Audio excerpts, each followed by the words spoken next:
Hi guys, welcome back to my channel incredible lifestyle. I hope आप सब ठीक होंगे।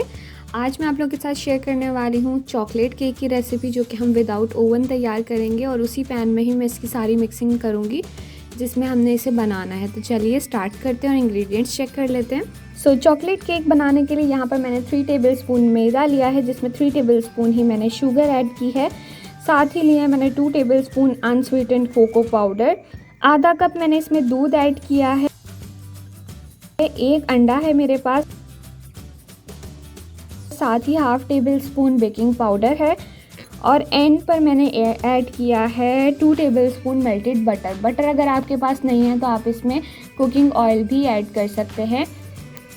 अब इन सारी चीज़ों को हम अच्छी तरह से मिक्स करेंगे और एक स्मूथ सा बैटर तैयार कर लेंगे ताकि इसमें कोई भी लम्स ना बचे।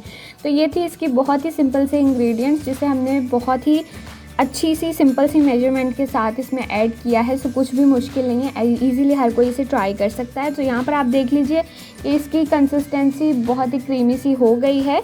अब जो साइडों पर लगा है वो एक स्पैचुला की हेल्प से मैं रिमूव कर लूँगी और साइड में साफ़ कर लूँगी और ऊपर से जो है वो इसे हम प्लेन कर लेंगे।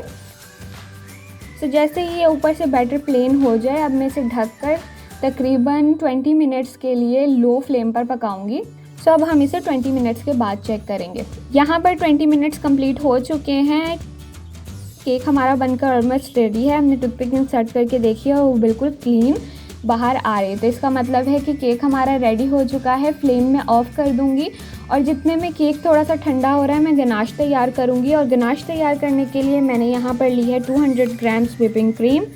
इसको मैं मीडियम फ्लेम पर गरम कर लूँगी। जैसे ही क्रीम हमारी गरम हो जाए, जैसे थोड़ा सा इसमें आपको लगे कि धुआं निकलने लग गया है, इसमें मैंने साथ ही ऐड की है 150 ग्राम्स डार्क चॉकलेट और फ्लेम में ऑफ कर दूंगी और चॉकलेट को इसमें मैं मेल्ट होने दूंगी। जैसे ही चॉकलेट्स मेल्ट हो जाए तो यहाँ पर आप देख लें कि कितनी अच्छी सी इसकी भी कंसिस्टेंसी बन गई है। गनाश बनकर हमारा रेडी हो चुका है। दूसरी तरफ केक भी हमारा ठंडा हो गया है, तो इसे मैंने ट्रांसफ़र कर लिया है एक प्लेट में। और आप भी कोशिश करें कि आप इसे नॉन स्टिक पैन में ही बनाएं ताकि ये नीचे से बिल्कुल भी चिपके ना और इजीली इसी तरह ही वापस आपका बाहर आ जाए। सो इसके ऊपर मैंने ये गनाश डालकर अच्छे से इसे स्प्रेड कर देना है। और ये देखिए कितना क्रीमी और मज़े का केक बनकर हमारा रेडी हो चुका है।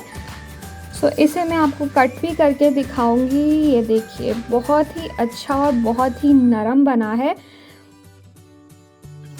सो हमसे तो बिल्कुल इंतज़ार नहीं हो रहा, तो हमने तो खाना शुरू कर दिया है। आप भी जल्दी से इसे बनाइए और फिर हमें कमेंट करके बताइए कि आपका कैसा बना है। वीडियो पसंद आई हो तो लाइक, शेयर एंड चैनल को सब्सक्राइब करना बिल्कुल ना भूलें। मिलती हूँ मैं आपसे नेक्स्ट वीडियो में। Till then guys, bye bye.